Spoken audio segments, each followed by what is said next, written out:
In this video, myself, Moinul and Asad will be discussing the qualities that we feel an expert coach should have for the module The Reflective Coach. So what traits do you guys think an expert coach should have? I believe a coach should be supportive, an educator, and should be developing the athlete. So by that I mean they need to be supporting the athlete throughout their performance when they're taking part in drills, helping them improve their strengths and weaknesses, educating them on the game, so tactics wise, technique wise, and what was the other one? Developing them, educating. Oh yeah. So developing their skills wise and improving their performance levels. What about you? I also feel that an expert coach should be able to take risks and be confident in their own ability and knowledge to develop the participants' ability on the pitch and their confidence on the pitch. I also feel that an expert coach should be able to be patient with the participant and take things at their own pace and not make them feel pressured into rushing and getting things wrong. So Asad, what other expertise are required to define a good coach? I also believe that a coach should be experimental and testing with the athletes and participants. This shows that the coach has confidence in their ability to change the plans and adjust improvements to their session plans. This is a good idea to do because it shows that the coach has strong confidence and beliefs in his plans, that they do work and they can get the best out of the team and performance. An example of this is Jurgen Klopp for Liverpool. When Liverpool first had another manager, they used to play attacking long football, whereas when Jurgen Klopp arrived, he changed it into intense attacking play, more defensively, working harder, more attacking plays, more crossing, just more intense in the games they play. So he stuck with his plans and he believed it'll work, and he kept going with it. So that just showed that he likes to be experimenting with his athletes, with his teammates, and he believes that he can get the best out of them. Would you use experimentation and testing for like younger age groups and like older age groups?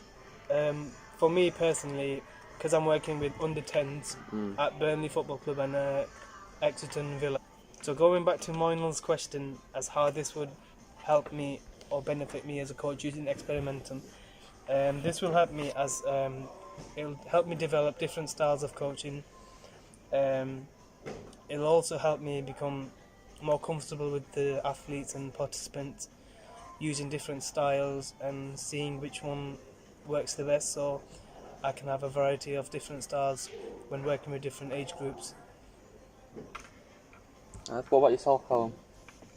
Every coach is different, so would you use experimentation and testing skills for your age I feel group? using experimentation and testing skills, so the participants that I work with, under 7s, probably isn't the best route to go down, as they're still just learning the basics, the fundamentals, and getting used to actually playing the game, and I don't feel like they're going to be able to take on anything too intense or complicated. Yeah. So personally, I wouldn't use that on my football team. Right.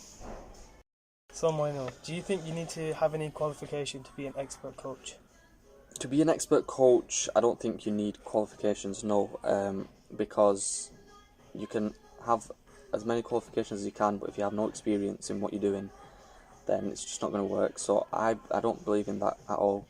I think experience is massive, and qualifications do matter. I'm not saying they don't. They definitely do matter to get your jobs, to get teaching jobs and whatnot. But I believe that experience is massive in terms of coaching.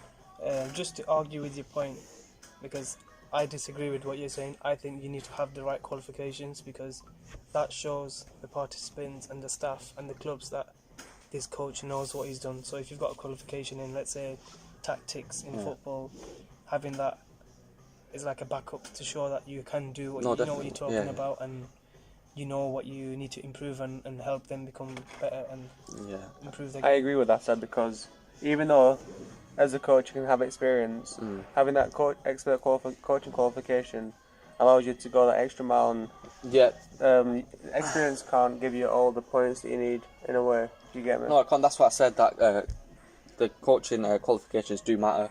Because you get that extra bit that just experience can't give you. Yeah, but I did say the coaching qualifications do matter, but from my past experiences, the way I've developed myself as a coach is through experience and experience. I haven't got many coaching badges. I'm that way myself, but I do feel coaching qualifications but- are important. Yeah, they're definitely Experience like is also really good because with experience, you know what you're doing. Yeah, you yeah. can learn from your mistakes, and you can always improve. So And you can keep learning from others. Exactly. So in this part of the session, we'll talk about how a coach makes his decisions during the process. So, Asad, as a coach, how do you make your decisions during your sessions? I think the main one I use when working with my participants is observation. That is a main one I use because whilst I'm watching what the participants are doing, I can make feedback about what they're doing as well. So I think observation is a good way for me to make decisions on when's the right time to make decision. Yeah.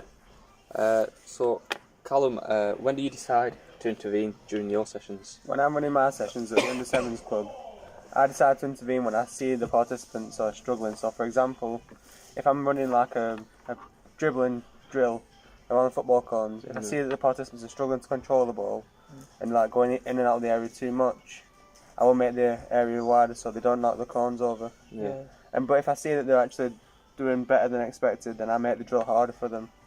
But maybe if I am again referring back to the dribbling drill that I was talking about, I'd make the area smaller instead. So they've got more for ball control, isn't it? Yeah. Yeah, it's pretty good.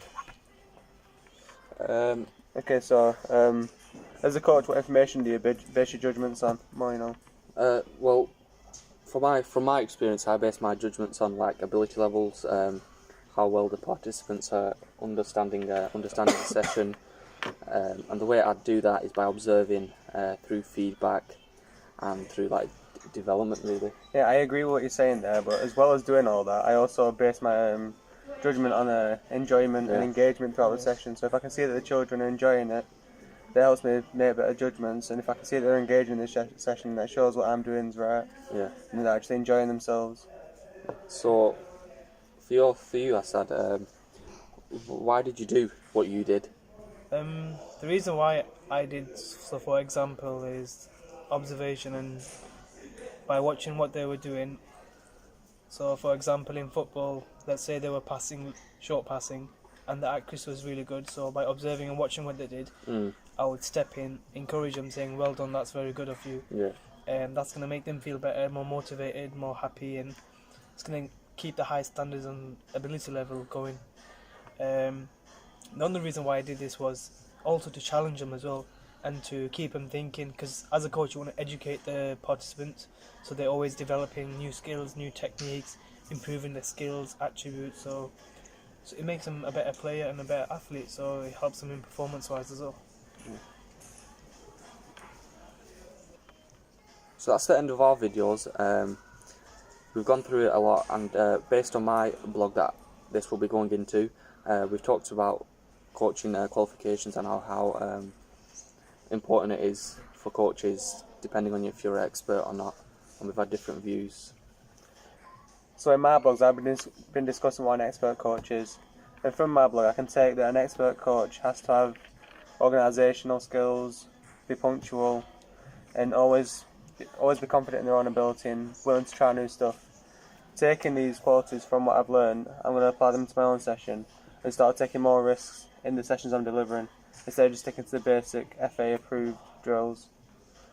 Yeah, and to summarise my blog post, I've been looking at expertise in coaching, so such as experimental and test, recognising strengths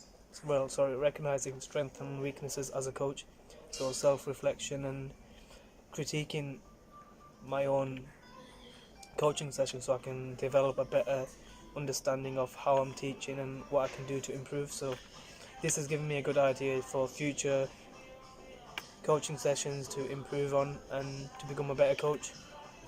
Thank you. Thank you very much. Thank you all.